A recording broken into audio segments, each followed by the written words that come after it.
الحمد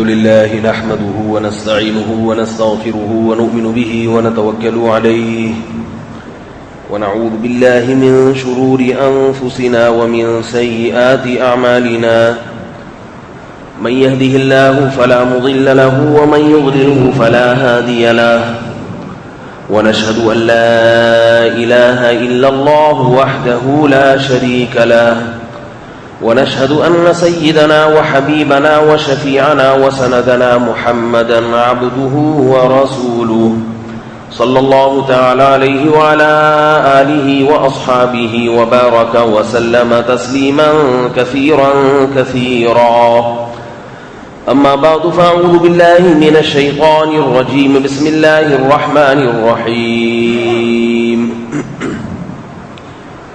ومن يطيع الرسول فقد أطاع الله وقال الله تبارك وتعالى في مقام آخر فإن تنازعتم في شيء فردوه إلى الله والرسول وقال النبي صلى الله عليه وسلم الكيس من دان نفسه وعمل لما بعد الموت. قرآن مجید کی آیات کا کچھ حصہ اور رسول اللہ صلی اللہ علیہ وسلم کی حدیث پڑھی ہے. دعا ہے اللہ تعالیٰ صحیح طرح سے بات کہنے کی، سننے کی، سمجھنے کی اور پھر عمل کی توفیق عطا فرمائے. محرم کا مہینہ شروع ہو چکا ہے اور آج محرم کی 5 تاریخ ہے. پورے ملک میں جوش و خروش کے ساتھ محرم منانے کا پروگرام ہے اور اس کی تیاریاں ہیں. محرم کے حوالے سے چند باتیں آپ کے سامنے پیش کروں گا. اللہ تعالیٰ سمجھنے کی، عمل کی توفیق عطا فرمائے. اور یہ باتیں کرنے سے مقصد کسی فرقے پہ، کسی مسلک پہ طنز نہیں ہے، بلکہ آپ کو اہل سنت والجماعت کا مسلک کیا ہے یہ بتانا مقصد ہے. اسلام میں فرقے ہمیشہ سے رہے ہیں، بہت سارے فرقے ہیں.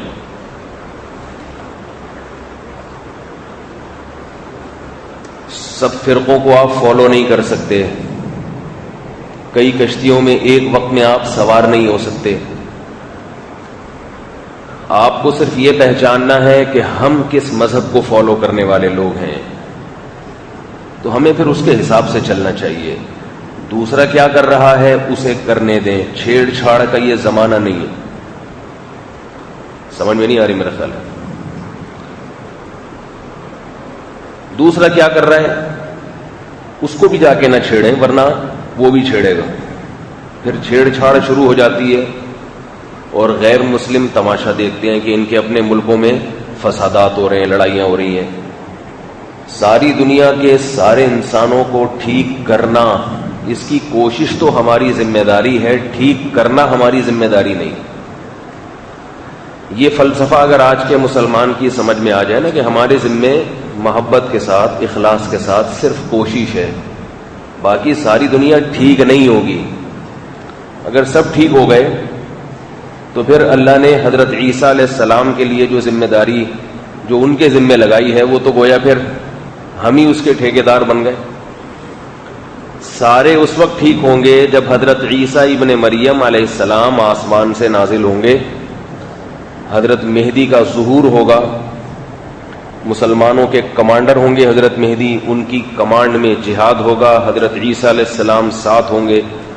اس وقت پوری دنیا سے ساری برائیوں کا، سارے جراثیم کا خاتمہ ہو جائے گا اور حضرت عیسیٰ علیہ السلام کے ساتھ اللہ کی خصوصی مدد ہوگی. یہاں تک سمجھ میں آ گئی؟ ٹھیک ہے. اب میں آپ کو یہ عرض کرنا بتاؤں گا کہ ہمیں اپنے مسلک کو فالو کرنا ہے. پہلے آپ اپنا مذہب دیکھیں، آپ اپنا مسلک دیکھیں ہے کیا.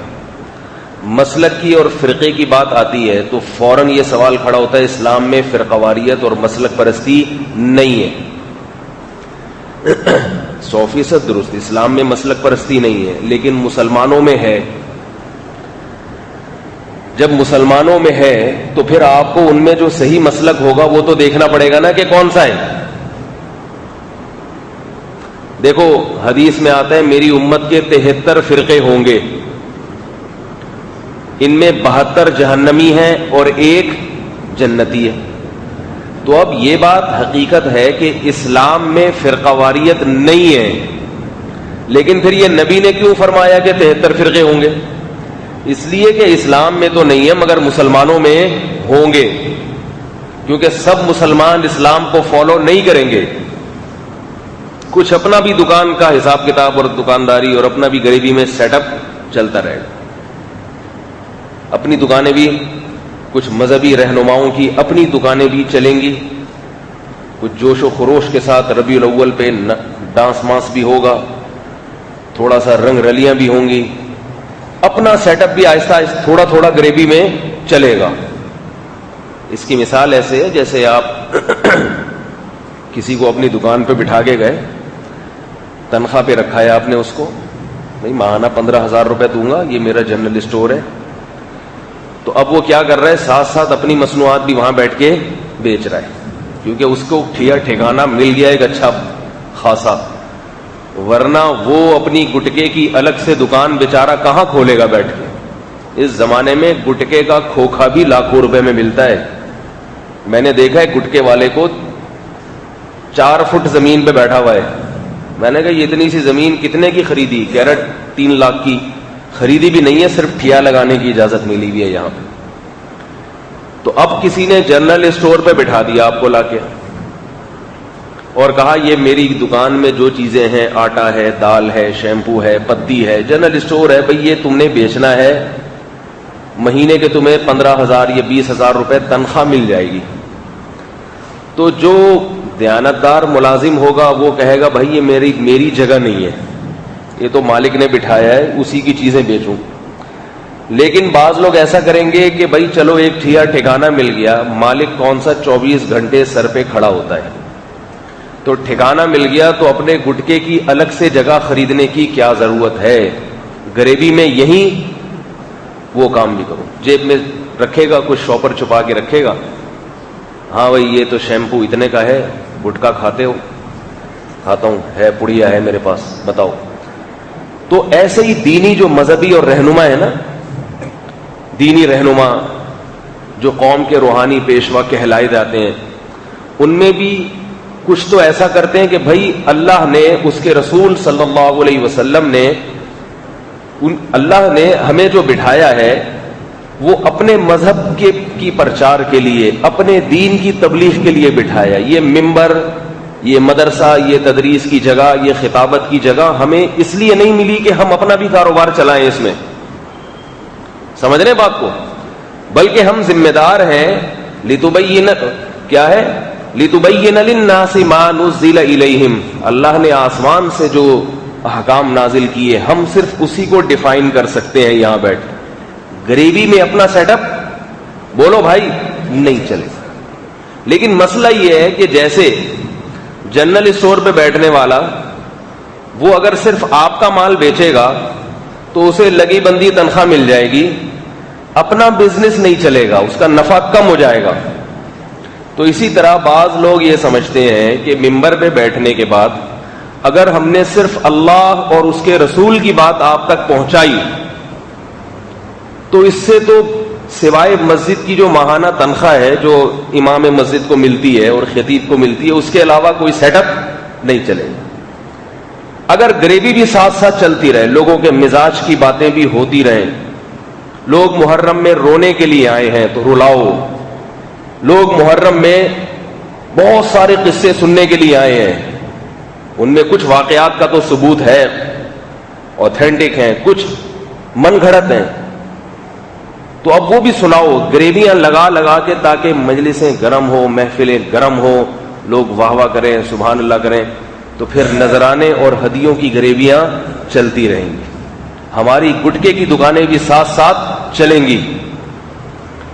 میں کسی مخصوص فرقے پہ طنز نہیں کر رہا, جتنے بھی باطل لوگ ہیں جتنے بھی باطل فرقے ہیں ان میں قدر مشترک یہی چیز ہے کہ وہ اللہ اور اس کے رسول صلی اللہ علیہ وسلم کی تعلیمات پر قناعت نہیں کرتے. گریبیاں جب تک نہ لگائیں ان کو مزہ نہیں آتا. اور کچھ لوگ تو ایسے ہیں کہ جن کا یکم محرم سے لے کے سال کے آخر تک یہی کام ہوتا ہے. کچھ ایسے ہیں جو زیادہ تر حق بتاتے ہیں لیکن ساتھ ساتھ تھوڑی تھوڑی غریبی چلتی رہتی ہے. کچھ ایسے ہیں جو اپنے فرقے کو پروموٹ کرنے کے لیے, اور کچھ ایسے ہیں جو اپنی ذات کو, ان کو کوئی فرقہ ان کے پیچھے نہیں ہوتا, کوئی مسلک نہیں ہوتا, بلکہ اپنی ذات کو نمایاں کرنا. تو وہ کیا کرتے ہیں کہ بہت ساری موضوع من گھڑت روایتیں بھی بیان میں بتاتے رہتے ہیں. بعض خطیبوں کی عادت ہوتی ہے حدیث, صحیح حدیث میں جتنا مضمون ہے اتنا بیان کر دو بس کافی ہے, تو اس میں وہ تھوڑا سا تڑکا لگاتے ہیں. اس کو گریوی نہیں کہیں گے, اس کو ٹماٹر کا تڑکا کہیں گے. گریوی تو ایک الگ سے پوری باقاعدہ پلیٹ ہوتی ہے.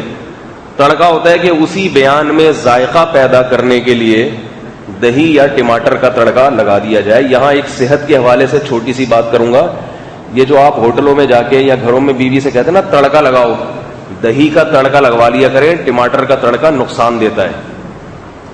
ٹماٹر جو ہے نا, کڑھائیاں جس طرح سے ہمارے ملک میں کھانے کا رواج بڑھ رہا ہے, جتنے بھی اطباء ہیں, ڈاکٹر جو ہے نا, میڈیکل سائنس کے جو ڈاکٹر ہوتے ہیں, ان کی خوراکوں پہ زیادہ ریسرچ نہیں ہوتی.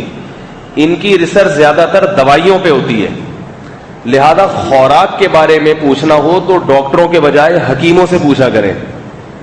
دوا کے بارے میں پوچھنا ہو تو حکیموں کے بجائے ڈاکٹروں سے پوچھا کریں. تو خوراک پر جو ریسرچ ہے نا, وہ زیادہ تر حکیموں کی ہوتی ہے. جتنے بھی حکیم ہیں ان سب کا اتفاق ہے کہ ٹماٹر فاسد غذاؤں میں سے ہے. فاسد غذاؤں, وٹامن سی ہوتا ہے اس میں, خون بھی بناتا ہے, لیکن فاسد. سمجھ رہے ہیں بات کو؟ ٹماٹر سے نزلہ زکام پیدا ہوتا ہے. اگر آپ کے کہیں زخم لگا ہوا ہے اور آپ ٹماٹر کی کڑھائیاں کھا رہے ہیں تو وہ زخم جلدی ٹھیک نہیں ہوگا, زخم اور خراب ہو جائے گا.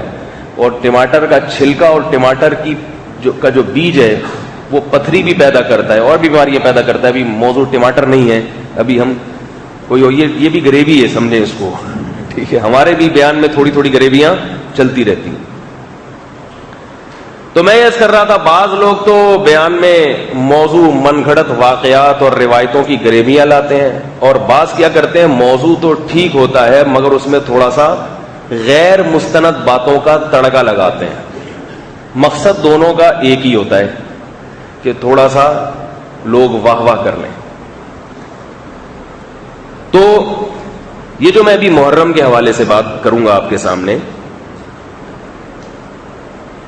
کسی فرقے پہ رد نہ سمجھیں اس کو, اپنے مذہب اور اپنے مسلک کی حفاظت. نبی صلی اللہ علیہ وسلم نے فرمایا 73 فرقے ہوں گے. اسلام میں فرقے نہیں ہیں مگر مسلمانوں میں ہوں گے. تو ان میں سے تو آپ کو دیکھنا پڑے گا کہ میرا فرقہ صحیح ہے یا غلط ہے.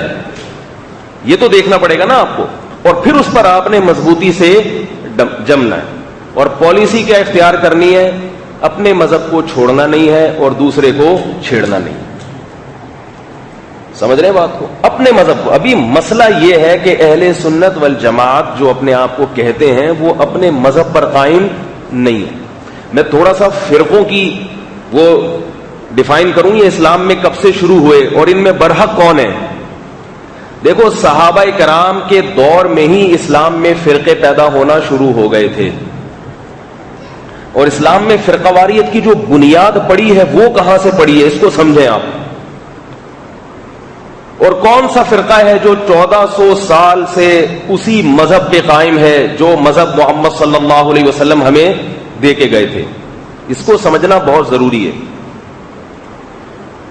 نبی صلی اللہ علیہ وسلم کے دنیا سے جاتے ہی اسلام میں فرقوں نے سر اٹھانا شروع کیے, مگر حضرت ابو بکر اور حضرت عمر کے دور میں اس قسم کے جو پرفتن لوگ تھے ان کو دبا دیا گیا.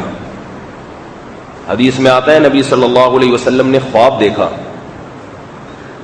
ابو بکر عمر کو دیکھا کہ وہ ڈول نکال رہے ہیں کنویں سے. حضرت ابو بکر نے نکالا تو اس میں کچھ کمزوری تھی, حضرت عمر نے نکالا تو ایک دم طاقت کے ساتھ کھینچا. تو آپ صلی اللہ علیہ وسلم نے اس کی تعبیر کیا بیان کی کہ اللہ نے عمر کے بازو میں طاقت رکھی ہے, قوت رکھی ہے.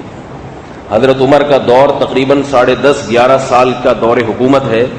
اس میں کسی کی مجال نہیں تھی کہ کوئی فتنہ سر اٹھاتا, قرآن و سنت کے خلاف کوئی چلنے کی کوشش کرتا. ایک تو حضرت عمر کا کوڑا ایسا تھا, نبی صلی اللہ علیہ وسلم نے فرمایا کہ عمر جس راستے پہ چلتا ہے شیطان وہ راستہ تبدیل کر لیتا ہے. ہم اور آپ کی جو مثال ہے وہ تو ہم جدھر چلتے ہیں شیطان بھی وہیں پیچھے پیچھے, ابھی ادھر کو جا رہے ہیں شیطان بھی ادھر کو جائے گا. وہ بہکانے کا کوئی موقع چھوڑتا نہیں ہے. لیکن عمر کے بارے میں کیا فرمایا, امیر المؤمنین خلیفۃ المسلمین, کہ یہ جدھر کو جاتے ہیں شیطان ادھر کو, بول لو بھائی, نہیں. وہ بھی ڈرتا تھا آپ کے کوڑے سے. اور دوسری کوالٹی حضرت عمر کی یہ تھی کہ انہوں نے برسر منبر اعلان کیا ہوا تھا کہ میں اگر کبھی کوئی غلطی کروں, قرآن و سنت سے ذرا سا بھی ہٹوں, تو لوگوں سے پوچھتے تھے بتاؤ تم کیا کرو گے. پہلا خطبہ جب آپ نے دیا مسجد نبوی میں, لوگوں سے پوچھا کہ اگر میں اللہ کے راستے کو چھوڑ دوں تو تم کیا کرو گے. ایک شخص کھڑا ہوا, اس نے کہا تلوار کی نوک سے سیدھا کر دیں گے. حضرت عمر بہت خوش ہوئے, اے اللہ تیرا کرم ہے, فضل ہے, تو نے میری رعایا میں ایسے لوگ پیدا کیے. تو ظاہر ہے جو اپنی اصلاح کی اتنی فکر کرتا ہو کہ لوگوں کو اجازت دے رہا ہو, تو وہ لوگوں کی اصلاح کی کیسی فکر کرے گا, ان کو بھی پھر سیدھے راستے سے ہٹنے نہیں دے گا. حضرت عمر کی خاصیت تھی بھائی میری غلطی پر مجھے ٹوکو. ایک مرتبہ آپ کسی کے گھر جھانکنے لگے, دیکھنے لگے کہ یہاں کیا ہو رہا ہے, شراب پی جا رہی تھی, کوئی گناہ ہو رہا تھا. حضرت عمر نے وارنٹ جاری کیے, اس شخص کو لایا گیا. اس نے کہا کہ اے عمر امیر المومنین, میں اپنے گھر کی 4 دیواری میں گناہ کر رہا ہوں, لیکن آپ جو ٹوہ لگا کے تجسس کر کے مجھے دیکھنے کی کوشش کر رہے ہیں, یہ تجسس بھی سو اسی طرح حرام ہے جس طرح شراب پینا حرام ہے. فوراً اللہ سے توبہ استغفار کی کہ یہ میری غلطی ہے.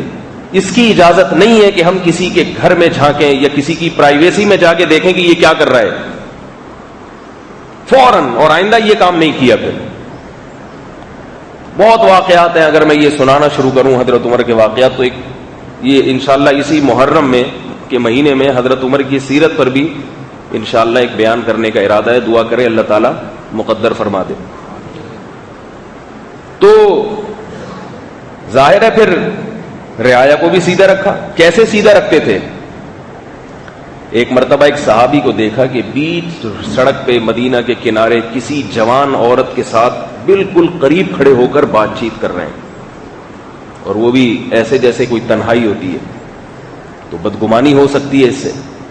حضرت عمر گئے, اٹھا کے کوڑا لگایا ان صحابی کہ ایک عورت کے ساتھ ایسے کھڑے ہو کر کیوں, اس سے بدگمانی ہوگی, کوئی سمجھے گا پتہ نہیں خدا نخواستہ کوئی دوستی ہے ناجائز. ان صحابی نے کہا امیر المومنین یہ میری بیوی ہے, یہ میری بیوی. اب غالباً دوسرا کوڑا لگایا یا کیا کیا, شاید ایسے ہے کہ دوسرا بھی کوڑا لگایا اور کہا کہ اگر بیوی ہے تو بیچ سڑک پہ کھڑے ہو کر اتنے چپک کے کیوں کھڑے ہو, کہیں کنارے پہ چلے جاتے, لوگوں کو غیبت کا موقع کیوں دے رہے ہو. یہ دیکھیں الفاظ دیکھیں, لوگوں کو اپنی غیبت کا موقع کیوں فراہم کر رہے ہو, ایسا کام کیوں کر رہے ہو کہ لوگوں کی تمہاری طرف انگلیاں اٹھیں, یہ بھی تو غلط ہے. اپنی عزت کی حفاظت بھی اسی طرح ضروری ہے جیسے دوسرے کی عزت کی حفاظت ضروری. تو اس شخص نے کہا امیر المومنین میں بھی شہر میں آیا ہوں, مجھے جہاں جانا ہے اس کا وہ جگہ مجھے معلوم نہیں ہے, اس کے لیے تفتیش کر رہا ہوں شہر کے دروازے پہ کھڑے ہو کر, مجبوری ہے. فوراً حضرت عمر کو اپنی غلطی کا احساس ہو گیا کہ بھائی یہ کوڑے تو گریوی میں لگ گئے اس کے, حالانکہ یہ تفتیش میں 3-4 کوڑے تو لگ ہی گئے. فوراً ان صحابی کو کوڑا پکڑایا, کا انتقام لے لو, یہ کوڑے میں نے غلط لگائے, انتقام لو. وہ کہاں انتقام لیتے, انہوں نے کہا آپ امیر المومنین ہیں, معاف کر دیا. تو حضرت عمر رضی اللہ تعالیٰ عنہ کا جو دور تھا اس میں تو کسی میں دم نہیں تھا کوئی فرقہ کوئی سر اٹھائے. اور پھر حضرت عمر جو بھی فیصلہ کرتے, جو بھی ملک کا قانون بناتے, وہ صحابہ کے مشورے سے بناتے. یہاں پھر وہی بات آتی ہے, پرسوں ایک شخص طلاق دے کر آیا, 3 طلاقیں دے.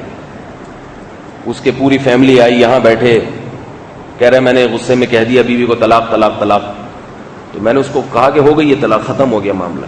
تو اس نے فوراً وہ اہل حدیث حضرات کا فتویٰ نکال کے دکھا دیا کہ بھئی یہ کوئی ہے, اور اس میں حدیث کوٹ کی بھی کہ حضرت عمر رضی اللہ تعالیٰ عنہ نے یہ قانون بنایا تھا کہ تین ہوں گی, ورنہ نبی کے دور میں ایک مجلس کی 3 ایک ہوتی ہیں. میں نے اس سے کہا اس حدیث کے جوابات تو ایک الگ تفصیل ہے, اتنا وقت نہیں ہوتا کہ ہر ایک کو بیٹھ کے گھنٹے گھنٹے جواب دیے جائیں. حضرت عمر نے اگر 3 کو 3 قرار دے دیا, اگر یہ فیصلہ غلط تھا, اگر یہ فیصلہ غلط تھا, قرآن و سنت کے خلاف تھا, تو صحابہ میں سے کوئی صحابی بھی کھڑے کیوں نہیں ہوئے اس فیصلے کے خلاف کہ اے عمر آپ کون ہوتے ہیں ہماری حلال بیوی کو ہم پہ حرام کرنے والے. بات آ رہی ہے سمجھ میں؟ نہیں آ رہی میرا خیال ہے. وہ ذرا ذرا سی باتوں پہ کھڑے ہو جایا کرتے تھے. ایک مرتبہ دیکھا حضرت عمر کی کہ بیٹے کے پاس کپڑا زیادہ ہے, مال غنیمت میں اتنا کپڑا ہر ایک کو ملا نہیں تھا. کسی نے پوچھا کہ آپ کے بیٹے کے پاس کہاں سے آیا اتنا بڑا لباس؟ فرمایا کہ میں نے اپنا حصہ بھی اس کو دے دیا ہے. تو صحابہ تو اتنا بھی نہیں چھوڑتے تھے کہ بھئی آپ نے مال غنیمت میں اتنا لباس آپ کے پاس کہاں سے آ گیا. تو وہ حلال بیوی کو حرام کر دیا انہوں نے. وہ بیوی جو قرآن و سنت کی روشنی میں حلال تھی, حضرت عمر نے اس کو کیا کر دیا, معاذ اللہ حرام کر دیا, یہ قانون بنا دیا, اور تمام صحابہ خاموش ہیں. یہ نہیں ہو سکتا. اس لیے میں بار بار کہتا ہوں مجھے اہل حدیث سے کوئی ذاتی بغض نہیں ہے, میں ان کو بھی مسلمان سمجھتا ہوں. ان میں بھی ہر طرح کے لوگ ہیں, اچھے بھی ہیں, متشدد بھی ہیں, جیسے ہم میں ہر طرح کے لوگ ہیں, متشدد بھی ہوتے ہیں, معتدل بھی ہوتے ہیں. لیکن میں بار بار یہ بات کہتا ہوں کہ طلاق کے مسئلے میں اہل حدیث حضرات سے فتویٰ لینا جائز نہیں ہے. بیوی حلال نہیں ہوگی, اس سے حرام کی حرام رہے گی. زنا کو زنا سمجھ کے کرو تو ٹھیک ہے, گناہ ہے وہ بھی, مگر توبہ کی توفیق مل جائے گی. لیکن زنا پہ قرآن و سنت کا لیبل مت لگاؤ. تمہیں اللہ کا واسطہ, اللہ کا واسطہ دے کے کہتا ہوں کہ یہ قیامت میں الٹے لٹکے ہوئے ہو گئے. اور کسی اہل حدیث حضرات کو اگر کوئی بھی عالم ہیں, بزرگ ہیں, سب ہمارے لیے قابل احترام ہیں, ان کو اگر میری اس بات پر اشکال ہے تو میں اللہ کا واسطہ دے کے کہتا ہوں جہاں آپ مجھے بلائیں گے میں اس موضوع پر آپ سے بات کرنے کے لیے تیار ہوں. لیکن کھلے عام مجلس میں, سب کے سامنے. کہیں بھی نہیں ہے قرآن و سنت میں, کسی بھی صحیح حدیث میں نہیں ہے کہ ایک مجلس کی 3 طلاق کو نبی نے 1 قرار دیا, ایسا کہیں بھی نہیں ہے. اور اس وقت الحمدللہ بہت سے اہل حدیث علماء نے رجوع بھی کر لیا ہے, وہ بھی ماننے لگے کہ 3 بھی 3 ہی ہوتی ہیں.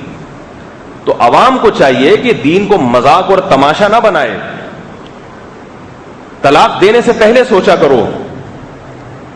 ایک خاتون نے مجھے فون کیا پچھلے ہفتے کہ میں نے, میری اور میرے میاں کے درمیان جھگڑے چل رہے تھے, لڑائیاں ہو رہی تھیں, تو گھر والوں نے کہا اس سے طلاق لے لو. ہم نے طلاق کا پیپر ان کو بھیجا, 3 طلاقیں لکھی ہوئی تھی, انہوں نے پیپر پہ سائن کر دیا. کیا کر دیا پیپر پہ؟ شوہر نے سائن کر دیا. بعد میں وہ بھی بے انتہا پچھتا رہے ہیں, میں بھی بے انتہا پچھتا رہی ہوں. دونوں طرف رونا دھونا لگا ہوا ہے. کہنے لگی کہ نہ میں ان سے طلاق لینا چاہتی تھی نہ وہ طلاق دینا چاہتے تھے, بس یہ سارا کام کس میں ہو گیا؟ جذبات میں ہو گیا. میں نے ان سے کو جواب دیا کہ جب آپ طلاق لینا نہیں چاہتی تھیں تو خلا کے پیپر کیوں بھیجے؟ یہ کیا مذاق ہے اللہ کی آیات کے ساتھ, کیا تماشا بنایا ہے دین کو بھائی. جب نہیں چاہتی تھی تو کیوں بھیجے پیپر اس کے پاس؟ اس کے ہاتھ کو روک لیا جاتا کہ نہ سگنیچر کرو اس پہ. اور اگر وہ نہیں دینا چاہتا تھا تو سگنیچر کیوں کیے اس نے؟ عجیب تماشا ہے. جائیدادوں کے مسائل میں ایسا نہیں ہوتا. آپ 1 کروڑ کا پلاٹ کسی کے نام کرنا چاہو اور اس کے ڈاکومنٹ پہ سگنیچر کر دو. سنیں میری بات. ایک آدمی آیا کہ مولوی صاحب یہ 1 کروڑ روپے کا جو آپ کا پلاٹ ہے, یہ ڈاکومنٹ ہے, یہ میں نے اپنے نام کروایا ہے, آپ اس پہ سگنیچر کر دیں تاکہ یہ میرا ہو جائے. آپ نے سگنیچر کر دیا, اس کا ہو گیا کہ نہیں ہو گیا؟ اب عدالت میں آپ کھڑے ہوئے ہیں, عدالت میں آپ کہہ رہے ہیں میرا ہے. عدالت کہہ رہی ہے تمہارا ہے تو دلیل کیا ہے؟ نام تو اس کے ہے اور تمہارے سگنیچر سے اس کے نام ہوا ہے. تو آپ کہتے ہیں میں چاہتا نہیں تھا, بس جلدی میں کر دیا میں نے, غصے میں آ کے. اتنا مجھے دباؤ ڈالا جا رہا تھا اور مجھے اتنا ورغلایا جا رہا تھا کہ پلاٹ ہمیں دے دو, اور اس نے ایسی چکنی چپڑی باتیں کی, میں جوش میں آ گیا. دیکھیے عدالت مانے گی آپ کی بات؟ وہ نہیں دینا چاہتے تھے تو دستخط کیوں کیے آپ نے اس کے اوپر؟ تو بیوی کی ویلیو جو ہے، خیر ہے کوئی مسئلہ نہیں ہے، کوئی کسی کو چوٹ تو نہیں لگی، چلو کوئی بات نہیں، شکر ادا کریں تو بیٹھ جائیں، کچھ نہیں ہوا، کچھ نہیں ہوا، جزاک اللہ۔ بیوی کی جو ویلیو ہے وہ پلاٹ سے بھی کم ہے۔ پلاٹ پہ سگنیچر کرتے ہوئے 100 دفعہ استخارے نکالے گا، 50 دفعہ لوگوں سے مشورے لے گا کہ میں یہ نام اس کے کر دوں کہ نہیں کر دوں۔ جب بیوی کو طلاق دینے کی باری آتی ہے تو ذرا سا غصہ آیا، دھڑ دھڑ دھڑ زبان سے بھی نکال دیا اور سگنیچر بھی کر دیا، اور اس میں آگے پھر مفتیوں سے پوچھ رہے ہیں کہ میں دینا نہیں چاہتا تھا، بس کیا کروں، میں نے دے دی۔ نہیں دینا چاہتا تھا تو کیوں دی ہے تو نے؟ تو یہ اللہ کے آیات کے ساتھ مذاق ہے، بدترین مذاق ہے۔ زبان سے نکال دی، ختم، لکھ کے دے دی، ختم۔ اب جا کے مفتیوں کو پریشان نہ کیا کرو، مفتیوں کی اپنی بیوی نہیں ہے، وہ اپنی کے ساتھ نہیں ایسا کر سکتے، وہ واپس نہیں لا سکتے۔ اور یہ جو طلاق کے قانون ہیں یہ مفتیوں کے بنائے ہوئے نہیں ہیں، یہ اللہ کے بنائے ہوئے قوانین ہیں۔ اور ایک بات کان کھول کے سن لو، بعض لوگ کہتے ہیں کہ صرف زبان سے لفظ ہی تو نکالا ہے، کیا ہو گیا؟ ساری دنیا کا سارا نظام زبان کے الفاظ پہ ہی چل رہا ہے۔ اسٹاک مارکیٹ میں جاؤ آپ، کروڑوں کروڑوں کے شیئرز کی خرید و فروخت ہو رہی ہے، صرف زبان سے ایک دفعہ بولنا پڑتا ہے کہ میں نے خرید لیا، دوبارہ اسے مکرنے کی اجازت نہیں ہے۔ اس زبان کے کھیل پہ کروڑوں روپے کا نقصان بھی ہوتا ہے، کروڑوں روپے کا فائدہ بھی ہو جاتا ہے۔ ساری دنیا اسی پہ چل رہی ہے۔ اور میں ان لوگوں سے کہتا ہوں جو زبان سے طلاق نکال کے پھر پریشان ہوتے ہیں، یہ کیا ہو گیا، صرف زبان سے بولنے سے بیوی حرام ہو گئی، تو میں اسے بولتا ہوں زبان سے ہی بولا تھا تو حلال ہوئی تھی۔ نہیں آ رہی بات، میرا خیال ہے سمجھ۔ قاضی نے جب پوچھا تھا میں نے یہ فلانی ڈمکانی آپ کے نکاح میں دی، آپ نے قبول کی، تو آپ نے کیا الٹے کھڑے ہو گئے تھے ایک دم یہ ثابت کرنے کے لیے کہ ہاں میں نے قبول کی؟ یہ ایک دم چھلانگے مارنے لگے تھے، یہ قلاوازیاں کھائی تھی، یہ پولیس کو بلایا تھا، یا کیا کیا تھا آپ نے؟ اتنا سا لفظ بولا تھا، قبول بولو نا بھائی، قبول ہے۔ فقہا کہتے ہیں اگر یہ لفظ بھی نہ بولے قبول ہے، گردن یوں ہلا دے ہاں تو بھی ہو۔ وہ عورت جو سر کے بال سے لے کے پاؤں کے ناخن تک حرام تھی، اس کی طرف شہوت کی نگاہ سے دیکھنا بھی حرام تھا، ایک لفظ بولتے ہی وہ آپ کے لیے حلال ہو گئی، اور اب آپ کی اجازت کے بغیر وہ کہیں جا بھی نہیں سکتی۔ تو بولنے ہی سے سارا نظام چل رہا ہے۔ آپ نے اپنے باس کو ایک گالی دی، ہلکی سی، بہت فحش گالی دی، وہ بڑا اس کا مقام تھا، آپ پھر جب اس کو طیش آیا، غصہ آیا، اس نے آپ کو نکال دیا، تو آپ کہیں منہ سے بولا ہی تو ہے ہلکا سا، میں نے بولنے سے کیا ہو گیا؟ مارا تھوڑی ہے تھپڑ، بولنے سے۔ ابھی میں بول ہی رہا ہوں، جو آپ لوگ یہاں آئے ہیں سننے کے لیے، اگر میں یہاں بیٹھ کے خاموش رہوں تو آپ آئیں گے اگلے جمعے؟ تو قول بول اس کی اسلام میں بڑی حیثیت ہے، اور اسلام میں کیا دنیا کی ہر قوم میں، ہر اچھے لوگوں میں اس کی حیثیت ہوتی ہے کہ بولنے سے پہلے سوچو کیا بول رہے ہو۔ تو بار بار کہتا ہوں اللہ کا واسطہ، اللہ کے حلال کو حرام مت کرو اور حرام کو حلال مت کرو، یہ طلاق کے حکام کو مذاق نہ بناؤ۔ تو میں جلدی سے اپنے اصل موضوع کو مکمل کرتا ہوں۔ تو حضرت عمر رضی اللہ تعالیٰ عنہ کا جو دور تھا وہ تھا کنٹرولنگ پاور تھی ان میں، کسی کو ہلنے نہیں دیا انہوں نے۔ حضرت عمر رضی اللہ تعالیٰ عنہ کے دور کے بعد جب حضرت عثمان کا دور آیا ہے تو حضرت عثمان کی طبیعت میں نرمی تھی، بعض شرارتی لوگوں نے اس نرمی سے فائدہ اٹھایا، تو کافر اس وقت اتنا طاقتور نہیں تھا کہ وہ اسلام کے خلاف لڑتا، کیونکہ ہر محاذ میں مسلمانوں کو فتوحات ہو رہی تھی۔ لہذا ان لوگوں نے کیا کیا، غیر مسلموں نے، کہ بھئی اس مسلمانوں کے اندر ہی ایسے لوگ پیدا کیے جائیں جو نظریاتی خرابی پیدا کریں، نظریاتی، اور وہ نام قرآن و سنت ہی کا لیں، کیونکہ مسلمان قرآن و سنت کے علاوہ کسی چیز کو نہیں مانتا۔ تو قرآن و سنت کی تشریح ایسی کریں جو تشریح ان کو ان کے مذہب سے ہٹا دے۔ ان میں سب سے پہلا فرقہ جو پیدا ہوا ہے وہ خوارج کا ہے، خوارج کا، جنہوں نے خلفائے راشدین کی بیعت سے انکار کر دیا. اب آپ امیر کی اور حکومت کی بیعت سے انکار کرو گے تو ملک میں بغاوتیں پھیلیں گی کہ نہیں پھیلیں گی؟ غیر مسلموں کو موقع ملے گا. وہ تو جانتے تھے کہ ان میں اتحاد ہے اور یہ اس اتحاد کی برکتیں ہیں کہ یہ لوگ پھیلتے چلے جا رہے ہیں. تو سب سے پہلا جو فرقہ پیدا ہوا وہ کون سا تھا؟ خوارج. خوارج کا نام ان کو دیا گیا چونکہ انہوں نے خروج کیا، یعنی نکلے حکومت کی اطاعت سے، فرما برداری سے. انہی خوارج نے حضرت عثمان کا قتل کیا اور یہ حضرت عثمان کی پالیسیوں پہ اعتراض کیا کرتے تھے. حالانکہ شریعت نے عوام کو اس کی اجازت تو دی ہے کہ آپ کو حکومت کی کسی پالیسی پہ اختلاف ہے تو آپ اختلاف رائے کا حق رکھتے ہیں، مگر اس بنیاد پر حکومت کے خلاف تلوار اٹھانے کی اجازت کی کہیں بھی نہیں ہے، کیونکہ تلوار اٹھائیں گے تو پھر مسلمانوں میں آپس میں لڑائی ہوگی، اس سے کوئی خیر نہیں سامنے آئے گی. عجیب عجیب حکمران آئے ہیں مسلمانوں کی تاریخ میں، بڑے بڑے ظالم بھی آئے، نظریاتی خرابی والے لوگ بھی آئے، مگر علماء اسی کا فتویٰ دیتے رہے جو ہے جیسا ہے برداشت کرو، اس کے خلاف تلوار نہ اٹھاؤ. تو یہی خوارج پھر حضرت علی رضی اللہ تعالیٰ عنہ کے خلاف، حضرت علی کی انہوں نے حکومت کو ماننے سے انکار کیا اور دلیل قرآن سے دیا کرتے تھے. ان الحکم الا للہ، کہتے تھے حکومت صرف کس کی ہے؟ اللہ کی ہے. تو انسان پر حکومت کرنے کا مجاز نہیں ہے. حضرت عمر حضرت علی ان کے پاس جاتے اور فرماتے کلمۃ حق ارید بها الباطل. یہ حضرت علی کا مشہور مقولہ ہے کہ کلام درست ہے لیکن اس سے جو معنی جو لیا جا رہا ہے وہ معنی غلط ہے. جب بھی آپ کے پاس کوئی باطل آدمی قرآن و حدیث کوڈ کرے اور اس قرآن و حدیث سے جو مسئلہ نکال کے بتائے، جو مفہوم بتائے، وہ ایسا مفہوم ہو جو پوری امت سے ہٹ کر ہو، تو آپ فوراً بولیں کہ قرآن کی یہ آیت تو درست ہے مگر تو جو اس سے مطلب مراد لے رہا ہے وہ مطلب باطل ہے. کیونکہ صحیح مطلب اور غلط مطلب کو پہچاننا بھی علماء کا کام ہے. عوام کو تو ترجمہ نہیں پتا ہوتا، اور پھر ترجمہ اس کا مفہوم کیا ہے، ایک ایک لفظ قرآن میں کس کس جگہ کتنے کتنے معنی میں استعمال ہو رہا ہے، یہ سب چیزیں عوام کو نہیں معلوم ہوتی. کوئی بھی کہیں بھی اٹھا کے لے جاتا ہے. یہ جو منکرین حدیث ہیں، جو حدیث کے منکر ہیں، یہ قرآن سے ہی حدیث کا انکار کرتے ہیں. یہ کہتے ہیں جب اللہ نے قرآن میں کہہ دیا کہ ہم نے ہر چیز قرآن میں بیان کر دی ہے تو پھر حدیث کی کیا ضرورت ہے؟ نہیں آ رہی بات میرا خیال ہے. کہہ رہے تبیانا لکل شیء، اللہ قرآن میں فرما رہے سب کچھ قرآن میں بیان ہو گیا.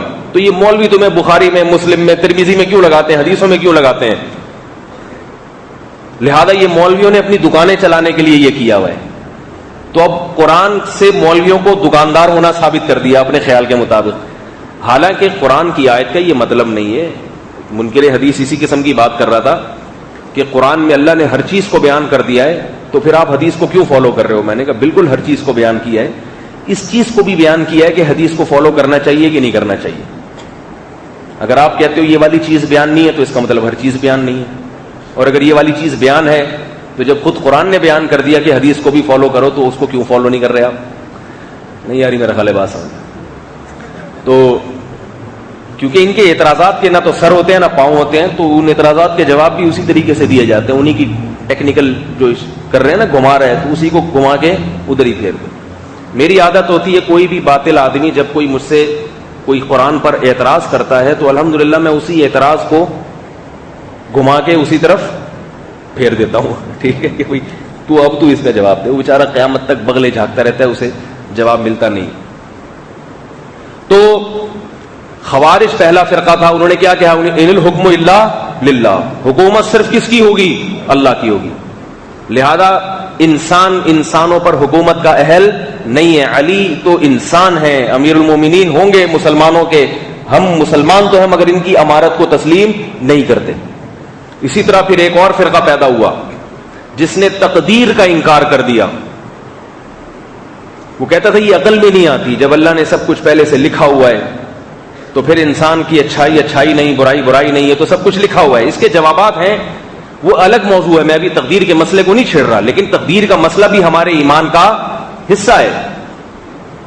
پھر بعض نے یہ کہا کہ اگر کوئی شخص کبیرہ گناہ کا مرتکب ہوگا معتزلہ میں ایک فرقہ پیدا ہوا, انہوں نے کہا کہ اگر کسی نے کبیرہ گناہ کا ارتکاب کیا تو ہمیشہ جہنم میں جلے گا, اسے پیغمبر کی شفاعت نصیب نہیں ہوگی. جبکہ اہل سنت کا عقیدہ کیا ہے کہ مسلمان کیسا ہی گناہگار کیوں نہ ہو, اپنی سزا بھگتنے کے بعد بہرحال جنت میں چلا جائے گا, اور یہ بھی ممکن ہے کہ سزا بھگتنے سے پہلے ہی کوئی معافی تلافی ہو جائے, اس کا بھی امکان کے درجے میں ہے یہ. تو اس قسم کے بہت سارے فرقے پیدا ہوئے. پھر فرقہ پیدا ہوا جس نے کہا کہ یہ قرآن جو ہے اللہ کا کلام نہیں ہے بلکہ اللہ کی مخلوق ہے. یہ بڑی پیچیدہ بحث ہے. سب کے پاس دلائل تھے. پھر کچھ ایسے لوگ پیدا ہوئے جن کو شیعان علی کہا جاتا تھا. انہوں نے حضرت علی کی شان کو حد سے زیادہ بڑھا دیا. حضرت علی اور حضرت معاویہ کا جب اختلاف ہوا ہے تو جو اہل سنت والجماعت تھے وہ اعتدال پہ رہے, جو صحابہ کرام اور ان سے علم حاصل کرنے والے لوگ تھے وہ اعتدال پہ رہے. انہوں نے کہا یہ دونوں صحابی برحق ہیں, دونوں کا اجتہادی اختلاف ہے, دونوں نے پیغمبر کی صحبت اٹھائی ہے, لہذا ہم کسی کے خلاف بھی زبان درازی نہیں کریں گے. یہ بڑا خطرناک موضوع ہو جائے گا, کیونکہ حضرت معاویہ نے محمد صلی اللہ علیہ وسلم کے ساتھ گھوڑے پر بیٹھ کر اللہ کی راہ میں جہاد کیا ہے, ساری زندگی گزری ہے. میرا ایک بیان ہے یوٹیوب پہ, حضرت علی اور حضرت معاویہ کے اختلافات کی حقیقت, وہ آپ موقع ملے تو سن لیجئے گا, اس میں آپ کو پتہ چلے گا کہ یہ اختلاف کس نوعیت کا تھا. تو جو اہل سنت تھے وہ ہمیشہ ایک ہی چیز پہ قائم رہے کہ بھئی ہم نے عقیدے میں اور مسائل میں صحابہ کو فالو کرنا ہے. ان عقلی دلائل کو اور قرآن و سنت کا لیبل لگا کے جو دلائل دیے جا رہے ہیں یہ کتنے ہی مضبوط کیوں نہ ہو, اسے اٹھا کے ہم نے ایک طرف رکھ دینا ہے. بات نہیں آ رہی میرا خیال ہے. دیکھو جب خوارج پیدا ہوئے انہوں نے کہا حکومت صرف کس کی ہے, اللہ کی. تو ہمارے بزرگ, ہمارے جو علمی سلسلہ ہے یہ کس کے ساتھ تھے, حضرت علی کے, یہ خوارج کے ساتھ نہیں تھے. کیوں؟ ہم کہتے تھے حضرت علی خلفائے راشدین میں سے ہیں, نبی صلی اللہ علیہ وسلم کے داماد ہیں, صحابہ کی اور نبی کی صحبت اٹھائی ہے, لہذا ان کی جو رائے ہے اور ان کے ساتھ جو لوگ ہیں, جو ان کا مذہب وہی ہمارا مذہب, ہم اسی کو فالو کرتے ہیں. اس کے مقابلے میں جو بھی قرآن و سنت کا نام لے گا وہ قرآن و سنت کے نام پہ کچھ بھی کرتا رہے, ہمیں اس سے غرض نہیں ہے. ہم قرآن و سنت کی اس تشریح کو نہیں مانتے. تو ہم نے اس مسئلے میں کس کا ساتھ دیا؟ ہمارے باپ دادا اور ہمارے بزرگ جن کی ہم اولادیں, روحانی اولادیں آج ہم بیٹھے ہوئے ہیں, تو ہم نے کس کا ساتھ دیا بولو؟ صحابہ کا یا صحابہ کے مخالفین کا؟ صحابہ کا. پھر دوسرا مسئلہ کھڑا ہوا تقدیر کا انکار. دلائل ان کے پاس بھی تھے مگر ہم نے کس کا ساتھ دیا؟ جو صحابہ کا عقیدہ ہے, جو عبداللہ بن مسعود کا عقیدہ, جو عبداللہ بن عمر کا عقیدہ, جو حضرت ابو درداء کا عقیدہ, جو حضرت معاذ بن جبل کا عقیدہ, جو حضرت علی, عثمان, عمر اور یہ خلفائے راشدین کا عقیدہ. ہم نے کہا اس کے مخالف جتنے مرضی دلائل ہوں مگر ہم کس کو فالو کریں گے؟ صحابہ کو. سمجھ رہے؟ یہ جو سنی نام ہے نا یہ کہاں سے آیا ہے, میں اس کی وضاحت کر رہا ہوں ذرا. پھر مسئلہ کھڑا ہوا کہ بھئی جو کبیرہ گناہ کا مرتکب ہے وہ دائرہ اسلام سے خارج ہے, اور بعض نے کہا اسلام سے خارج تو نہیں ہے لیکن ہمیشہ جہنم میں رہے گا. انہوں نے بھی اس کے دلائل دیے اور سب قرآن سے دلائل دیے.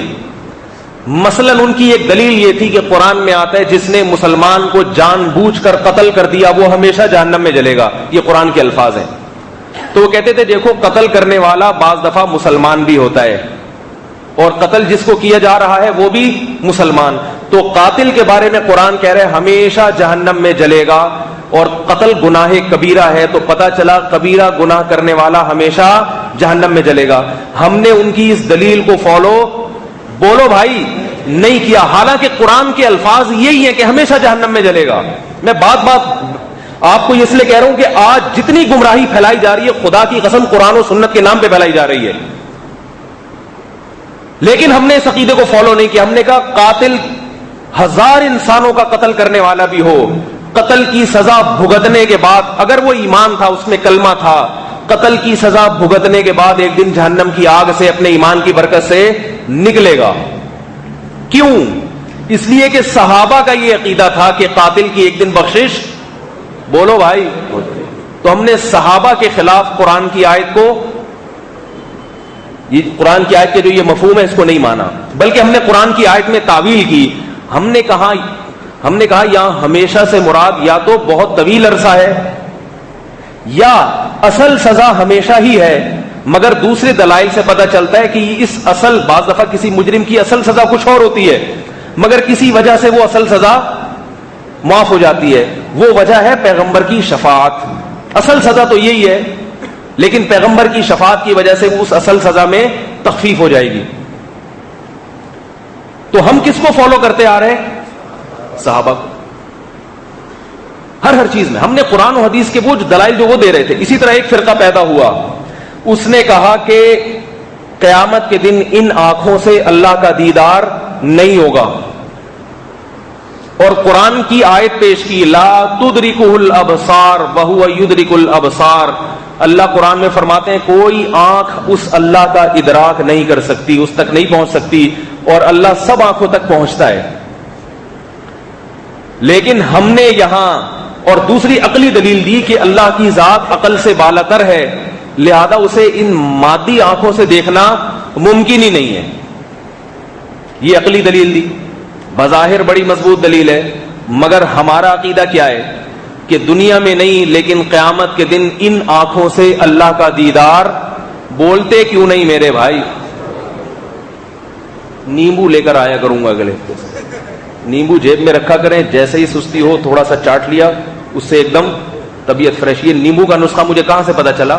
4K کا ایک ڈرائیور بس چلا نہیں رہا تھا، گرمی میں کھڑے کر دیتے ہیں نا، ہلتے ہی نہیں ہے، تو اب پیچھے پبلک پریشان ہو رہی ہے، بھائی چلا یار، اللہ کا واسطہ چلا بھائی، سو گیا ہے کوئی، لوگ تانے دیتے ہیں ڈرائیور کو، پھر ابے پی کے بیٹھا ہوا ہے کیا؟ تو ایک بوڑھے نے آواز ماری، ابے اس کو نیمبو چٹا، نیمبو۔ یہ بوڑھے نے آواز ماری، ابے اس کو نیمبو چٹا۔ جیسے ہی نیمبو قطرہ ہے وہ کھٹا ہوتا ہے، ایک دم یہ اٹھے گا، اس کو خیال آئے گا بھائی میں گھر میں نہیں بیٹھا ہوا، مجھے بس چلانی۔ تو یہ جو واقعہ ہے میڈ ان نیو کراچی ہے، made in new Karachi, new Karachi کا واقعہ ہے۔ تو ان کا عقیدہ کیا تھا کہ بھئی ان آنکھوں سے قیامت کے دن اللہ کو دیکھنا ممکن نہیں ہے، نہیں دیکھیں گے۔ ہمارا عقیدہ کیا ہے؟ دیکھیں گے۔ کیوں؟ اس لیے کہ صحابہ کا یہی عقیدہ تھا۔ ہم نے کہا قرآن کی آیت کا یہ مطلب نہیں ہے کہ تم بتا رہے ہو، کوئی اور مطلب ہے۔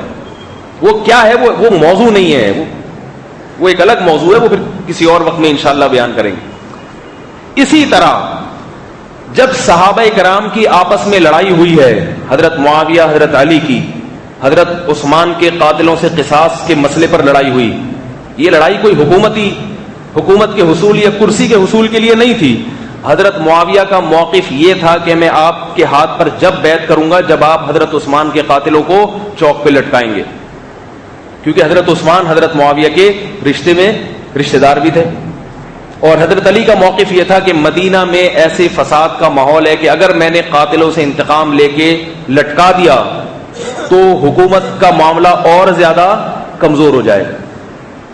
تو 2 جنگیں ہوئیں، اس کے بعد حضرت علی کے بیٹے حضرت حسن نے دونوں فریق میں صلح کرا دی اور وہ ختم ہو گیا معاملہ۔ تو جو صحابہ اور ان کے شاگرد تھے انہوں نے کسی کے خلاف بھی دست درازی یا زبان درازی، بولو نا بھائی، نہیں۔ ایک دفعہ میرے پاس کسی نے سوال بھیجا اور حضرت معاویہ پہ بہت بڑے بڑے الزامات لگا کہ جس شخص نے داماد رسول کے خلاف تلوار اٹھائی کیا وہ اسلام میں داخل ہے؟ یہ سوالات تھے۔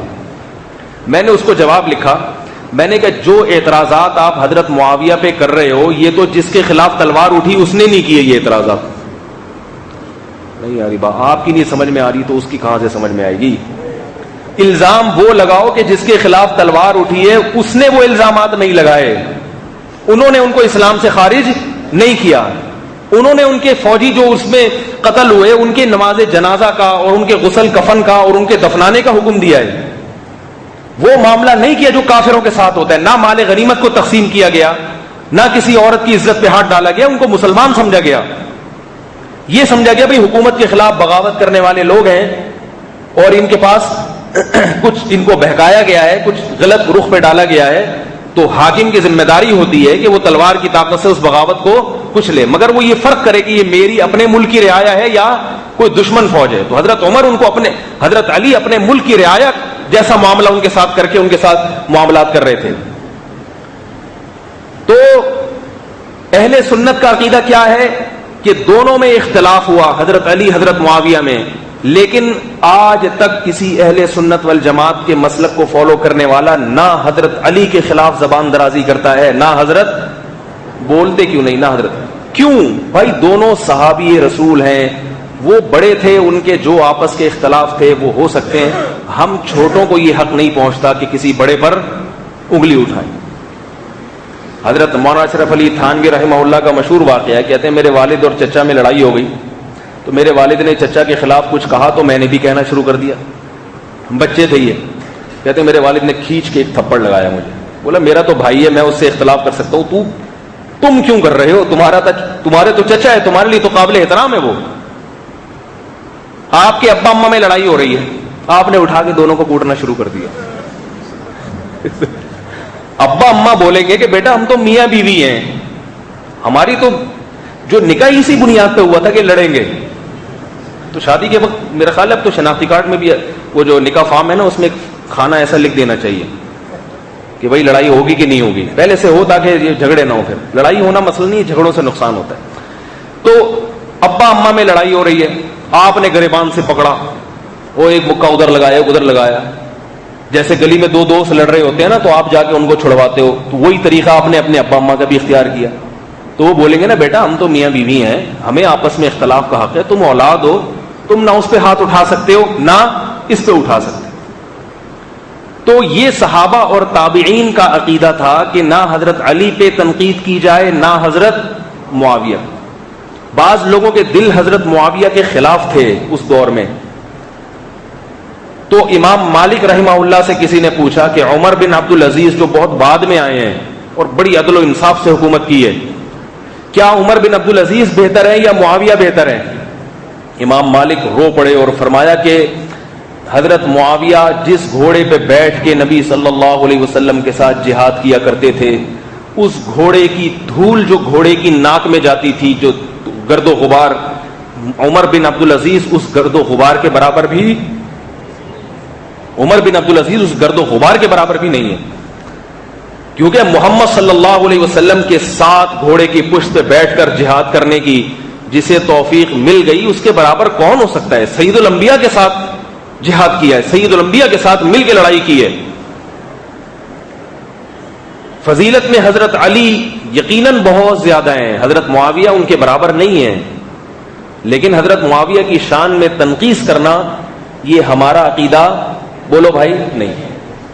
تو میں یہ بتا رہا تھا کہ جو ان اختلافی چیزوں میں صحابہ کو فالو کرتے آئے، اور اچھا یہ بھی بتا دوں 3 طلاقوں کو 3 کہنا بھی صحابہ کا مذہب ہے، کوئی ایک صحابی دکھا دو ضعیف یا موضوع سند سے جس نے 3 طلاق کو 1 کہا ہو، ممبر پہ بیٹھ کے کہہ رہا ہوں مسجد کے، آج 3 طلاقیں دے کے فوراً فتویٰ لے آتے ہو نا کہ 3 ایک ہوئی ہیں، فتویٰ لے آتے ہو، تو مجھے یہ بتاؤ کہ اتنے سارے صحابہ تھے جن میں بڑے بڑے مفتیان کرام بھی تھے، کسی ایک کا فتویٰ دکھا دو، کسی ایک کا فتویٰ جس نے 3 طلاقوں کو 1 کہا ہو۔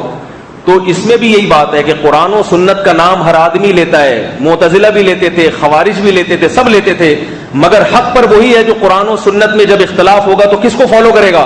صحابہ کو۔ اور میں آپ کو درجنوں فتاوی صحابہ کے دکھا سکتا ہوں، درجنوں، جس میں ایک مجلس کی 3 کو انہوں نے 3 ہی کہا ہے۔ تو اہل سنت والجماعت ہمیشہ سے کس کو فالو کرتے آ رہے ہیں؟ صحابہ۔ کہتے ہیں بھائی ان سے ہٹے تو بس مسئلہ خراب۔ تو ہم کیا ہیں؟ اہل سنت، بولو نا بھائی، اہل سنت والجماعت۔ اب کوئی اس سے مکمل ہٹا ہوا ہے، کوئی تھوڑا تھوڑا ہٹا ہوا ہے، بعض تو بالکل ہی ہٹ گئے، صحابہ کو بالکل ہی نہیں مانتے، بعض تھوڑے سے ہٹے ہوئے ہیں، کچھ مانتے ہیں، کچھ غریبیاں بھی چلا رہے ہوتے ہیں ساتھ ساتھ، بعض مانتے زیادہ ہیں مگر غریبی کے بجائے تڑکے چلا رہے ہوتے ہیں تھوڑا تھوڑا اپنی طرف سے۔ لیکن پورا صحیح کون ہوگا؟ جو مکمل صحابہ کے مذہب پر ہوگا۔ یہ ہماری رائے ہے، اگر کوئی اس سے اختلاف کرتا ہے اس کا مذہب قیامت کے دن اللہ فیصلہ کر دیں گے کون صحیح تھا کون غلط تھا۔ ایک بات تو یہ، دوسری بات یہ کہ اہل سنت والجماعت میں حقیقی معنوں میں آج تک کوئی فرقہ پیدا نہیں ہوا ہے۔ یہ جو 4 مذاہب ہیں اہل سنت میں، حنفی، شافعی، مالکی، حنبلی، تو فرقہ نہیں ہے۔ فرقہ ہوتے تو ایک دوسرے کو غلط سمجھتے، بلکہ کیا ہے، قرآن و سنت میں ریسرچ کے مختلف طریقے ہیں، مختلف اصول ہیں، ان اصول اور ضابطوں کی پر تحقیق میں ایک کی ایک رائے بن گئی, دوسرے کی دوسری رائے. یہ اختلاف تو صحابہ کے درمیان بھی موجود تھا کہ بھئی نماز رفع الیدین سے پڑھنی ہے, بغیر رفع الیدین کے پڑھنی ہے, زور سے آمین کہنا, آہستہ آمین کہنا. یہ تو صحابہ کے درمیان بھی اختلاف موجود تھا, اس کو فرقے نہیں کہتے. لیکن جو بنیاد ہے عقائد اور بنیادی اعمال, وہ سب کے آج تک ایک ہی چلے آ رہے ہیں, چاہے وہ انڈونیشیا میں رہنے والا ہو, چاہے مکہ میں رہنے والا ہو, چاہے پاکستان میں رہنے والا ہو. سب کی جو بنیادی چیزیں ہیں وہ کیا ہیں؟ ایک ہے. نمازیں کتنی ہیں؟ 5. نماز پڑھنے کا طریقہ بھی سب کا ایک جیسا ہے, بنیادی طریقہ. 2 سنت فجر کی, 2 فرض کی, سب کے نزدیک ظہر سے پہلے 4, پھر 4, پھر 2, سب کا یہ ایک ہی ہے. تھوڑا تھوڑا اختلاف ہے کہ ظہر سے پہلے 4 ایک سلام سے پڑھنی ہے, 2 الگ الگ رکعتیں کر کے پڑھنی ہے. شوافے کہتے ہیں بھائی 2 رکعتیں کر کے پڑھو, ہم کہتے ہیں بھائی ایک ہی طرف پڑھ لو. یہ معمولی سے بیسک سب کی ایک ہی ہے. لیکن جو صحابہ کے راستے سے ہٹے ہیں ان میں سینکڑوں فرقے پیدا ہوئے ہیں, سینکڑوں فرقے. اتنے فرقے ہیں کہ آپ کے لیے, کیونکہ جب آپ ایک سیدھے راستے سے ہٹ گئے تو اب آپ کی بریکیں فیل ہیں. اب آپ قرآن و سنت کے نام پہ کچھ بھی کرتے چلے جاؤ. بہت سارے فرقے, آپ اگر تحقیق کرو گے تو ان فرقوں کو گننا آپ کے لیے مشکل ہو جائے گا. لیکن اہل سنت کے کیا ہے, وہی چلا آ رہا ہے. سب کے بنیادی عقیدہ اللہ ایک ہے, محمد صلی اللہ علیہ وسلم آخری نبی ہیں. کسی امام کو نبی کے برابر ہم قرار نہیں دیتے. اور یہ بات خوب یاد رکھیں, یہ جو ہمارے پر الزام لگایا جاتا ہے کہ ہم امام ابو حنیفہ کے قول کو حدیث پہ ترجیح دیتے ہیں, یہ بہت بڑا بہتان ہے. ہمارے اکابر کا اور میرا اور سب کا جو علماء دیوبند ہے, ان کا نظریہ ہے کہ کسی کے پاس حدیث ہو, صحیح حدیث, اور اس کے مقابلے میں امام ابو حنیفہ کا قول ہے, اور اس آدمی کو پتا ہے کہ یہ حدیث بالکل صحیح ہے, منسوخ بھی نہیں ہے, اور اس کا کوئی دوسرا مطلب بھی نہیں ہے, اس کے باوجود اگر وہ امام ابو حنیفہ کے قول کو ترجیح دے گا, خدا کی قسم وہ کافر ہے, اسلام سے خارج ہے. وہ نہیں آ رہی میرا خیال ہے بات سمجھنے. ہوتا یہ نہیں ہے کہ ہم امام ابو حنیفہ کے قول کو حدیث پہ ترجیح دیتے ہیں. بات یہ ہوتا ہے کہ حدیث کے 2 مطلب نکل رہے ہوتے ہیں, یا بعض دفعہ ایک حدیث کے مقابلے میں دوسری حدیث بھی ہوتی ہے. جب 2 حدیثیں ایک حدیث کے مقابلے میں دوسری بھی ہے, تو اب مسئلہ یہ ہوتا ہے کہ کون سی حدیث کو فالو کیا جائے اور کون سی کو چھوڑا جائے. حدیث کے 2 مطلب ہیں, یہ والا مطلب لیا جائے یا وہ والا مطلب. ایسے موقع پر ہم امام ابو حنیفہ کی رائے کو ترجیح دیتے ہیں, اور یہ ترجیح بھی صرف ایک انتظامی معاملے کو برقرار رکھنے کے لیے. اور یہ فرض کرتے ہیں کہ کسی اور مجتہد نے اگر دوسرے معنی کو ترجیح دی ہے تو وہ بھی درست ہے, لیکن چلا ایک پہ جا سکتا ہے, 4 5 پہ ایک وقت میں نہیں چلا جا سکتا. بہت مشکل ہے سمجھانا. بھئی انتظامی معاملہ ہے کہ آپ ایک مسلک کو فالو کر سکتے ہیں, ایک وقت میں 2 3 کو فالو نہیں کر سکتے, تو وہ بھی ٹھیک ہے. وہ حدیث کا جو وہ مفہوم بیان کیا وہ بھی ٹھیک ہے, یہ مفہوم بیان کیا یہ بھی ٹھیک ہے, لیکن ایک وقت میں 2 ٹھیکوں پہ تو عمل نہیں کر سکتے نا آپ. یہ بھی ٹھیک ہے تو اس پہ بھی کرو, ایسا نہیں ہو سکتا. تو انتظامی چیز ہے کہ آپ ایک کو آرام سے شرافت کے ساتھ فالو کرتے رہیں, دوسرے پہ طنز نہ کریں. شرافت کے ساتھ یہ والا طریقہ اختیار کریں, ورنہ شر اور آفت بن جائیں گے. ورنہ کیا بن جائیں گے؟ اس ٹریک پہ چلیں گے جو ہم آپ کو بتا رہے ہیں تو شرافت سے چلتے رہیں گے. اس ٹریک سے ہٹیں گے تو کیا بن جائیں گے؟ شر اور آفت. ہر وقت کیڑے نکالتے رہیں گے, تیری نماز حدیث کے خلاف, تو زور سے کہتا ہے تو تیری زور سے والے کی نہیں ہوتی, تو آہستہ والے کی نہیں ہوتی, تو رفع لے ٹانگیں چوڑی ٹانگیں پتلی, اسی میں لگا رہے گا خدا کی قسم ساری زندگی. تو اس لیے بہتر ہے کہ بھائی جو ٹانگیں چوڑی والا بھی ٹھیک ہے, پتلی والا بھی ٹھیک ہے. ہمارا فقہ حنفی کو فالو کر رہے ہیں, اس میں پتلی ہیں تو چلو پتلی کو, وہ بھی ٹھیک ہے. کیا ہو جائے گا اگر یوں کر کے کھڑا ہو گیا, یوں کر کے کھڑا ہو گیا, قیامت آ جائے گی. کھڑا تو ہو رہا ہے نا اللہ کے سامنے ہاتھ باندھ کے, رکوع تو کر رہا ہے, سبحان ربی العظیم کہہ رہا ہے, سبحان ربی الاعلیٰ کہہ رہا ہے, سورہ فاتحہ پڑھ رہا ہے. اب فاتحہ پہ پھر اختلاف آئے گا, مقتدی بھی پڑھے تو چلو, مقتدی نے جن کا مذہب ہے مقتدی بھی پڑھے, وہ پڑھ لیں, جن کا مذہب ہے نہیں پڑھے تو وہ امام تو پڑھ رہا ہے نا کم از کم. نماز میں تو فاتحہ ہو رہی ہے, ایسا تو نہیں ہے پوری نماز سے فاتحہ ہی شارٹ ہو گئی, ایسا تو نہیں ہے. جو امام ہے اس کو نمائندہ بنا کے پڑھوا لی, تو کوئی اتنا بڑا اختلاف نہیں ہے. لیکن فتنہ پرور لوگ ان چھوٹے چھوٹے مسائل کو بنیاد بنا کے کہتے ہیں میں قرآن و حدیث پہ چلتا ہوں اور تم قرآن و سنت کے خلاف. تو یہ بھی صحابہ کے راستے سے ہٹے ہوئے, چاہے وہ کسی بھی مسلک میں ہو. میں کوئی خاص مسلک کو نہیں کر رہا, وہ ہمارے اندر بھی ہو سکتے ہیں, کسی دوسرے میں بھی ہو سکتے ہیں. ہمارے میں بھی ایسے لوگ ہیں. بیٹھ کے خام, ایک مولوی صاحب کو ہم نے یہاں بیان کے لیے بلایا, انہوں نے زور سے آمین کے خلاف اتنا لمبا چوڑا بیان کر دیا. میں بھی آہستہ آمین کہتا ہوں, مگر زور سے آمین کے اتنا خلاف نہیں ہوں جتنے انہوں نے. میں بھی قرآن و سنت کی روشنی میں بھی آہستہ آمین بہتر ہے. نبی نے جو زور سے آمین کہی ہے حدیث میں آتا ہے وہ تعلیم کے لیے، تاکہ لوگوں کو پتہ چل جائے کہ یہاں آمین ہے. جیسے کہ حدیث میں آتا ہے آپ نے ظہر کی نماز میں زور سے تلاوت بھی کی ہے، لیکن ہم اس کو فالو نہیں کرتے اس لیے کہ وہ سکھانے کے لیے. لیکن اگر اس کسی کا خیال ہے کہ بھئی زور سے آمین کہی ہے تو اب سنت بن گئی، تو چلو ٹھیک ہے سنت بن. تو زور سے آمین ہے آہستہ آمین ہے، یہ تو دونوں مذہب اسلام میں موجود ہیں، مگر اس موضوع پہ لڑنا اسلام میں اور صحابہ میں موجود نہیں ہے. تو زور سے آمین والا مذہب بھی صحابہ کا، آہستہ آمین والا مذہب بھی صحابہ کا، لیکن اس مسئلے پہ لڑنا مناظرے کرنا یہ والا مسلک صحابہ کا نہیں ہے. سمجھ میں نہیں آ رہی میرا؟ جو اس پہ لڑے گا وہ اہل سنت سے خارج ہوگا، چاہے وہ زور والا ہو یا آہستہ والا ہو. ایک نیا فرقہ بھی آ گیا زور والا میں، ابھی تو 3-4 تھے، گرین وائٹ اور ٹانگے چوڑی، اب ایک زور اور آہستہ والا بھی آ گیا. ٹھیک ہے نا؟ تو ایسے موقع پہ جہاں بھی ہوتا ہے ہم کس کو فالو کرتے آ رہے ہیں؟ صحابہ کرام کو فالو کرتے آ رہے ہیں. تو میں یہ عرض کر رہا ہوں کہ محرم کے بارے میں بھی ہم نے کس کو فالو کرنا ہے؟ صحابہ. کیونکہ ہم کیا ہیں؟ اہل سنت والجماعت. اہل سنت کا مطلب جو حدیث کو بھی مانتا ہو، سنت. اور یاد رکھو حدیث کا کے بجائے ہم نے سنت کا لفظ استعمال کیا، کیونکہ ہر حدیث سنت نہیں ہوتی. ہمارا نام ماضی میں ہمارے اسلاف اہل حدیث والجماعت بھی رکھ سکتے تھے، نہیں آ رہی بات؟ مگر اہل سنت کیوں رکھا؟ اس لیے کہ ہر حدیث قابل عمل نہیں ہوتی، منسوخ بھی ہوتی ہیں حدیثیں. سنت وہ ہوتی ہے جس پر آپ صلی اللہ علیہ وسلم کی موت واقع ہوئی، اس عمل کو سنت کہا جائے گا. تو اس لیے نام کیا تجویز کیا گیا؟ اہل سنت. اور والجماعت، جماعت سے کون مراد ہے؟ صحابہ کی جماعت. کہ ہم جماعت صحابہ کو بھی فالو کرتے ہیں. کیا مطلب؟ قرآن و حدیث کی ایسی تشریح جو صحابہ جس پر عمل نہیں کرتے تھے اس کو نہیں مانتے. ابھی آپ نے دیکھا ہوگا غامدی صاحب ہیں، مشہور اسکالر ہیں مذہبی، انہوں نے رجم کا انکار کیا کہ قرآن میں شادی شدہ مرد کے لیے رجم کی سزا کہیں نہیں ہے، لہذا اسلام میں رجم ہے ہی نہیں. لیکن ہم ان کی بات کو رد کس بنیاد پہ کرتے ہیں؟ کہ صحابہ کرام کے دور میں یا نبی کے دور میں سب نے رجم کیا ہے. شادی شدہ مرد سے جب زنا ہوا ہے تو کیا سزا دی گئی ہے؟ رجم. تو قرآن میں اگر نہ بھی ہو تو کوئی ضروری نہیں ہے. ہمارے لیے صحابہ کا یہ اجماع ہی کیا ہے؟ حجت. سمجھ میں آ رہی ہے بات؟ یہاں تک میرا خیال آ گئی. بس میں جلدی سے بات کو سمیٹ کے ختم کرتا ہوں. تو آخری بات یہ کہ جب اہل سنت والجماعت کا مطلب آ گیا سمجھ میں، سنت حدیث کو، قرآن کو، نبی کی سنت کو فالو کرنے والے، اور جماعت صحابہ کی جماعت کو فالو کرنے والے. تو اب میں آپ سے پوچھتا ہوں کہ محرم ہو یا ربیع الاول ہو، یہ سب چیزیں صحابہ کے دور میں آئی تھی کہ نہیں آئی تھی؟ صحابہ کے دور میں مظالم بھی ہوئے. حضرت حسین پر بے انتہا ظلم ہوا، مانتے ہیں. جو حضرت حسین سے عقیدت اور محبت نہیں کرتا اس کا ایمان کامل نہیں ہے، اس کے ایمان پہ شبہ ہے ہمیں.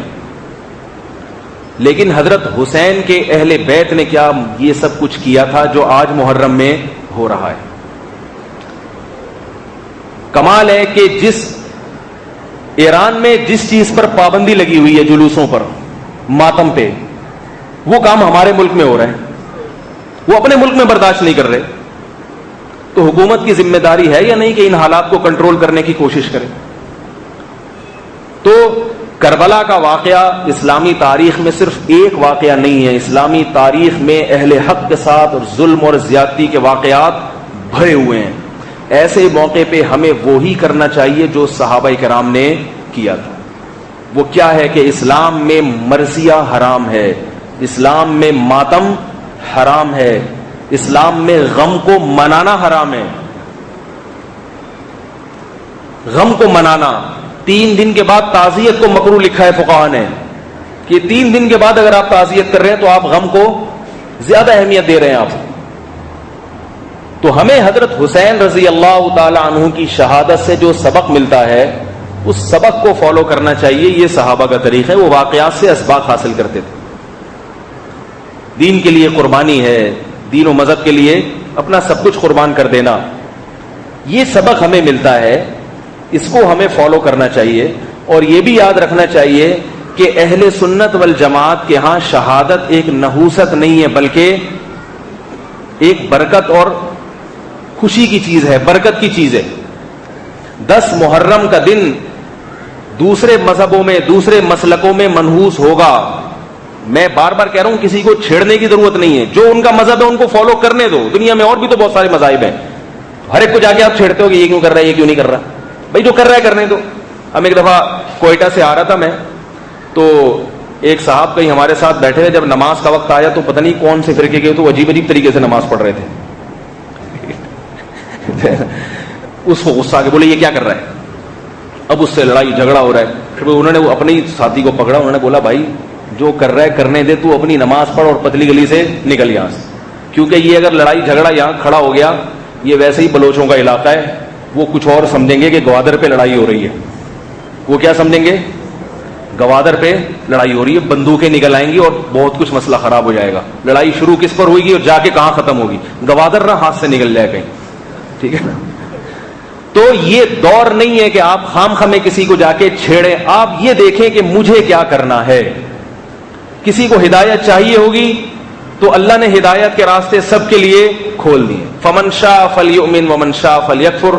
قرآن میں کافروں کے بارے میں آیا کہ بھئی یہ ایمان ہے, یہ اسلام ہے, چاہو تو ہندو تم بتوں کے سامنے جھک جاؤ, چاہو تو مسجد میں آ کے اللہ کے سامنے سر جھکا دو. ہم نے دونوں راستے تمہارے سامنے کھول دیے. اب خود سوچ لینا کہ پتھر سے بنے ہوئے بت کے سامنے جھکنے میں تمہارا ضمیر مطمئن ہوتا ہے, یا جس رب نے اس کائنات کو بنایا اس کے سامنے سر جھکانے میں تمہیں سکون ملتا ہے. یہ ایسی بات نہیں ہے جس میں کوئی اختلاف کیا جا سکتا ہو. تمہاری سمجھ میں اگر نہیں آ رہا تو جو چاہو کر لو, آخرت میں ہم تم سے انتقام لے لیں گے, آخرت میں ہم بتا دیں گے کہ کیا صحیح تھا کیا غلط تھا. تو یہاں بھی ایسا ہی ہے کہ بھائی محرم کا مہینہ دوسرے مسلکوں میں منحوس ہے, اہل سنت والجماعت کے ہاں محرم منحوس بولو بھائی نہیں ہے. سمجھ میں یہاں تک سمجھ گئے ہے بھائی. محرم کے مہینوں میں شادی بیاہ کیا کریں. اس کے دو فائدے ہیں, ایک اخروی اور ایک دنیاوی. اخروی فائدہ تو یہ کہ اہل سنت کے ہاں محرم مقدس مہینہ ہے تو برکت کا امکان زیادہ ہے. بلکہ دو فائدے اخروی اور ایک دنیاوی. تو پہلا فائدہ کیا, برکت کا امکان زیادہ ہے کیونکہ ہمارے ہاں محرم مبارک مہینہ ہے, تو مبارک مہینے میں شادی ہوگی تو شادی بھی مبارک بن جائے گی. کیا خیال ہے. دوسرا فائدہ ہوگا بدعت کی تردید, کہ بھئی ہم اہل سنت ہیں تو ہمارے ہاں یہ لوگ اس کو برا سمجھتے ہیں محرم میں شادی کو. جب آپ محرم میں شادی کریں گے تو لوگ برا سمجھنا چھوڑ دیں گے. یہ بھی نیکی ہے, اس کا بھی آخرت میں اجر. اور ایک دنیاوی فائدہ یہ ہے کہ محرم میں ہال سستے ہوتے ہیں. محرم میں ہال, وہ کام جو 1,00,000 روپے میں ہونا تھا 50,000 میں ہو جائے گا. کیا خیال ہے. تو جب آپ کی شادی 50,000 میں ہو رہی ہے تو 1,00,000 روپے خرچ کرنے کی کیا ضرورت ہے. کیا خیال ہے بھائی. اور بعد میں پچھتانا بھی ہے. زیادہ پیسے خرچ کر کے پچھتاؤ گے, پیسے بھی گئے اور پچھتا بھی رہے ہو. تو بہتر نہیں ہے کہ اتنا کم خرچہ ہو, آدمی کہ چلو غلطی ہوئی تھی لیکن اتنا خرچہ ہوا بھی نہیں تھا. ٹھیک ہے, تھوڑے میں یہ ٹینشن میں نے پالی ہے تو تھوڑے میں تو ٹھیک ہے, اتنے زیادہ پیسے دے کے میں خامخواہ میں ٹینشن لے کر آؤں, یہ بعض دفعہ ہو جاتا ہے. بعض لوگ مجھے مثال بیان کرتے ہیں کہ فلاں نے محرم میں شادی کی تھی تو دیکھو کیا ہو گیا, ان کے یہاں طلاق ہو گئی, یہ ہو گیا, فلانا ہو گیا. یہ ان لوگوں کی باتیں جن کو اللہ پہ اعتماد اور توکل نہیں ہوتا. جب ایک چیز کی حقیقت نہیں ہے تو کرو. اگر طلاق ہو جائے, جھگڑا ہو جائے تو محرم پہ نہ بلیم کرو, محرم کے خلاف کیس نہ کرو. بھائی جھگڑے کی وجہ دیکھو. اگر بیوی لڑاکا ہے تو چاہے ربیع الاول میں شادی ہو یا رمضان میں ہو, جھگڑے ہوں گے. اگر وہ شریف خاندان کی ہے, صبر تحمل کے ساتھ رہنے والی ہے, تو چاہے محرم میں ہو یا سفر میں ہو, جس میں بھی ہو, شادی کیا ہوگی, کامیاب. اسی طرح اگر وہ نیک ہے مگر آپ میں فالٹ ہے تو آپ رمضان میں 27ویں رات کو بھی شادی کرو گے تو بھی یہ فالٹ سامنے آئے گا اور طلاقیں ہوں گی. اور اگر آپ میں فالٹ نہیں ہے تو محرم میں بھی کر لو, کچھ بھی نہیں ہوگا.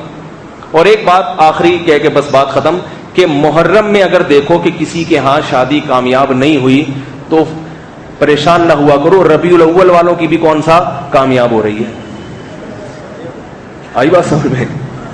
ہمارے پاس جو طلاق کے کیس آ رہے ہیں وہ محرم والے ہیں ہی نہیں, کیونکہ محرم میں تو ہوتی ہی نہیں شادی.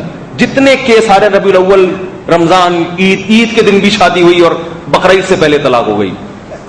تو نکاح کے کامیاب یا ناکام ہونے کا مدار اس پہ نہیں ہے کہ محرم میں کہ سفر میں, اس پر ہے کہ یہ میاں بیوی کیسے ہیں, ایک دوسرے کے حقوق ادا کرنے والے ہیں تو کامیاب زندگی گزاریں گے. دونوں میں فالٹ ہے تو بھی طلاق ہوگی, اور ایک میں اگر فالٹ ہے تو بھی گڑبڑ ہوگی. تو اس لیے یہ جہاں کہیں فالٹ آ رہا ہے اس فالٹ کو دور کرنے کی، جب بجلی جاتی ہے تو یہ نہیں ہوتا کہ وہ ساری تاریں نکال کے نئی تاریں ڈال دیں. الیکٹریشین آ کے دیکھتا ہے فالٹ کہاں آ رہا ہے، ٹھیک ہے نا، یہاں فالٹ آ رہا ہے، یہاں سے تار ڈیمیج ہوئی ہے، اس کو جوڑ دو. وہ یہ نہیں دیکھتا یہ محرم میں میں نے کھمبے لگائے تھے یا سفر میں لگائے تھے، کیونکہ محرم میں کھمبے لگائے تھے، منوس مہینہ تھا، لہذا لوڈ شیڈنگ تو ہوگی. کیا خیال ہے؟ وہ کہہ رہا بھائی محرم میں لگے یا سفر میں لگے، کھمبا تو کھمبا ہے، اس کا کام ہے بجلی پھینکنا، وہ پھینکے گا. اگر نہیں آ رہی تو تار میں دیکھو کہاں فالٹ ہے، جہاں فالٹ ہے اس فالٹ کو صحیح کر دو، تو محرم میں بھی بجلی آئے گی، سفر میں بھی آئے گی. فالٹ کو صحیح نہیں کیا تو وہی ہوگا. ہمارے یہاں چونکہ فالٹ صحیح نہیں ہو رہے تو نہ محرم میں بجلی ہے نہ سفر میں بجلی. ابھی تھوڑی دیر میں جنریٹر چل جائے گا تو میری باتوں کا ثبوت آپ کے سامنے آ جائے گا انشاءاللہ. اللہ تعالی ہم سب کو سمجھنے کی، عمل کی توفیق عطا فرمائے.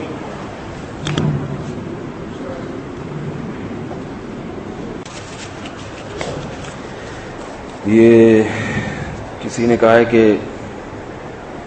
زوجہ کی طبیعت خراب ہے، دعا کریں اللہ تعالیٰ ان کو شفا عطا فرمائے. کسی نے دعا کی درخواست دی ہے. آج کا جو بیان ہوا ہے یہ جب تک چندہ ہو رہا ہے تو ایک دو باتیں بتا دوں. ویسے تو باتیں ساری کمپلیٹ ہو گئی ہیں، کوئی رہ نہیں گئی ہے. محرم ہی پر پورا بیان ہوا ہے. تو محرم میں ایک چیز بیان کی جاتی ہے، دسترخوان وسیع کرنا. روزہ کا حکم تو سب کو پتہ ہے، 10 محرم کا روزہ رکھنا سنت عمل ہے. آپ صلی اللہ علیہ وسلم نے اس کی ترغیب دی ہے، اور بہتر یہ ہے کہ 10 محرم کے ساتھ 9 یا 11 کو ملا لیا جائے. اگر کوئی نہیں ملاتا، صرف ایک بھی رکھتا ہے تو بھی ٹھیک ہے اس زمانے میں، کیونکہ وہ یہودیوں سے مشابہت کی وجہ سے منع کیا تھا آپ صلی اللہ علیہ وسلم نے. اب یہودی یہ روزہ نہیں رکھتے، لہذا اس میں مشابہت نہیں ہے، تو ایک روزہ بھی رکھ سکتے ہیں. ایک تو یہ ہے. دوسرا، 10 محرم میں دسترخوان وسیع کرنے سے حوالے سے کچھ احادیث بتائی جاتی ہیں کہ جو 10 محرم کے دن گھر کا دسترخوان وسیع کرے گا تو اس میں اہل و عیال کو زیادہ کھلائے گا تو برکت ہوگی. اس بارے میں ایک بات یہ رکھیں کہ یہ حدیث جتنی بھی سندوں سے مروی ہے، تمام سندیں بہت ضعیف ہیں، کمزور ہیں. ایک بات، لیکن کثرت طرق کی وجہ سے جمہور محدثین کے نزدیک حدیث حسن ہے، اور حسن حدیث بھی قابل عمل ہوتی ہے. 2 باتیں ہو گئیں. تیسری بات، جمہور کا مذہب جن میں ہمارے اکابر بھی شامل ہیں، ان کا یہی ہے کہ اس دن 10 دسترخوان وسیع کرنا سنت عمل ہے، کیونکہ روایات کی کثرت بہت ہے. لیکن بندے کو اس پر ایک ٹیکنیکل قسم کا اشکال ہے. وہ اشکال یہ ہے کہ روزہ اور دسترخوان کی وسعت یہ دونوں ایک ٹائم پہ جمع نہیں ہو سکتے. روزے رکھنے کی جو حدیثیں بالکل مستند ہیں بخاری مسلم کی، بالکل آتھینٹک ہیں، اور دسترخوان وسیع کرنے والی جو روایتیں ہیں وہ سند کے لحاظ سے اتنی مضبوط نہیں ہیں. تو یہ دونوں روایتیں آپس میں ایڈجسٹ نہیں ہو سکتی. بعض دفعہ حدیث کی سند صحیح ہوتی ہے مگر زیادہ مستند حدیث کی وجہ سے اس کو رد کر دیا جاتا ہے. بعض علماء نے یہ تطبیق دی ہے کہ بھائی افطار میں وسیع کر لے دسترخوان. سمجھ میں نہیں آ رہی میرا خیال ہے بھائی افطار کے وقت زیادہ اچھا کھلا دے. تو افطار کے وقت جو ہے وہ 10 محرم گزر چکا ہوتا ہے، 11 شروع ہو چکا ہوتا ہے. یہاں تک آ گئی سمجھ میں؟ افطار کے وقت کیا ہو چکا ہوتا ہے؟ 10 ختم ہو گیا اور 11واں شروع ہو گیا. بعض لوگوں نے یہ کہا ہے، اس کا جواب یہ دیا ہے کہ اگرچہ 11واں چاند کی تاریخ کے حساب سے تو شروع ہو گیا، مگر بعض دفعہ مجازن رات کو بھی دن کے تحت تابع کر کے اسی تاریخ میں شامل کر لیا جاتا ہے. تو یہ جواب تو دیا، مگر یہ سوال در سوال، جواب در جواب، اتنے تکلف کی ضرورت کیا ہے؟ تو اس لیے پھر میرے جو ایک ذاتی ٹوٹی پھوٹی ناقص رائے ہے کہ یہ صحیح روایتیں نہیں ہیں، روزہ ہی رکھنا چاہیے. سمجھ میں آ رہی ہے بات؟ تو مجھے اس پر اطمینان نہیں ہے، لیکن یہ چونکہ ہمارے اکابر کے درمیان اختلافی مسئلہ ہے، تو اگر کوئی کسی دوسری رائے کو فالو کرتا ہے تو بھی ٹھیک ہے، کیونکہ ہماری کوئی ایسی اوقات نہیں ہے کہ ہم ایک فتویٰ دیں اور ہم کہیں کہ یہی پوری دنیا میں چلنا چاہیے، اس کے علاوہ کوئی دوسرا فتویٰ مارکیٹ میں آیا تو سب دار اسلام سے خارج ہیں. ایسا نہیں ہے. میری کوئی اتنی بڑی اوقات نہیں ہے کہ میں بہت بڑا مفتی بن کے سب کے خلاف فتوے دوں. ایک علمی بات ہے جو سامنے رکھ دی. ابن تیمیہ رحمہ اللہ، ابن قیم، وہ بھی اس کے بہت خلاف ہیں. وہ بھی کہتے ہیں کہ یہ روافض نے اس دن میں کھانا کھلانے کو اور یہ سب چیزوں کو شروع کروایا ہے. حلیم کا بھی تصور وہیں سے آیا ہے. تو ان کی رائے ہے جو دل کو لگتی ہے، اور میری ذاتی ہمارے شیخ حضرت مفتی رشید احمد صاحب کی بھی یہی رائے تھی، مگر یہ کہ حضرت مفتی تقی عثمانی صاحب بھی ہمارے بزرگوں میں سے، ان کی رائے یہ ہے کہ کھلانا سنت ہے. تو دونوں طرف بڑے بڑے اکابر ہیں. ایسے موقع پر جس کی رائے کو دل کھٹکے کھانے کا دل چاہ رہا ہے تو پھر ادھر والا مذہب لے لو، ٹھیک ہے. اور اگر جیب میں پیسے نہیں ہیں، مہنگائی ہے، تو بولو مفتی طارق مسعود صاحب کا فتوے پر عمل کر رہا ہوں. بعض دفعہ ایسا بھی ہوتا ہے، بھائی پیسے ہیں چلو وہ والا فتوا، نہیں ہے یہ والا، ٹھیک ہے.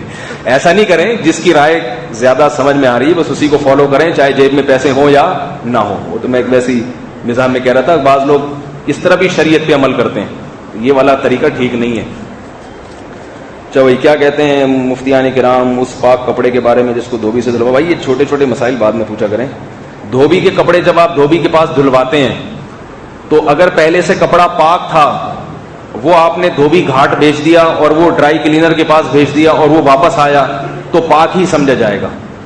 اور اگر پہلے ناپاک تھا تو دھوبی کے پاس گھوم کے جب آئے گا تو ناپاک ہی سمجھا جائے گا. وجہ اس کی ہے کہ ان کے بارے میں ہمیں نہیں علم ہوتا کہ یہ کپڑوں کو شرعی طریقے سے پاک کرتے ہیں کہ نہیں کرتے. اور شریعت کا اصول ہے کہ جو چیز جیسے تھی ویسی ہی سمجھی جائے گی جبکہ اس کے مخالفت کی کوئی دلیل موجود نہ ہو. تو پاک تھا تو ہمارے پاس یہ دلیل نہیں ہے کہ یہ ناپاک تو نہیں کیا اس نے، تو پاک ہی سمجھا جائے گا. اور اگر ناپاک تھا تو ہمارے پاس کوئی ایسی دلیل نہیں کہ اس نے پاک بھی کیا کہ نہیں کیا، تو لہذا ناپاک سمجھا جائے گا. تو یہ اصول ہے. اس لیے بہتر یہ ہے کہ دھوبی کے پاس جب کپڑا گھوم کے آیا کرے تو ایک دفعہ اس کو نلکے کے نیچے بھی گھما دیا کریں. دھوبی کے پاس سے گھومنے سے جو ہے نا یقین نہیں ہوتا، تو ایک دفعہ ہلکا سا ایک پانی گھما دیں اس کے اندر سے، یا سارے کپڑے بالٹی میں ڈال کے نلکا کھول دیں، جب پانی بہنا شروع ہو جائے گا تو خود بخود سارے کپڑے پاک ہو جائیں گے. تو یہ طریقہ اختیار کر لیں، کافی ہے انشاءاللہ. سبحانک اللہم و بحمدک، اللہم انت السلام و منک السلام تبارک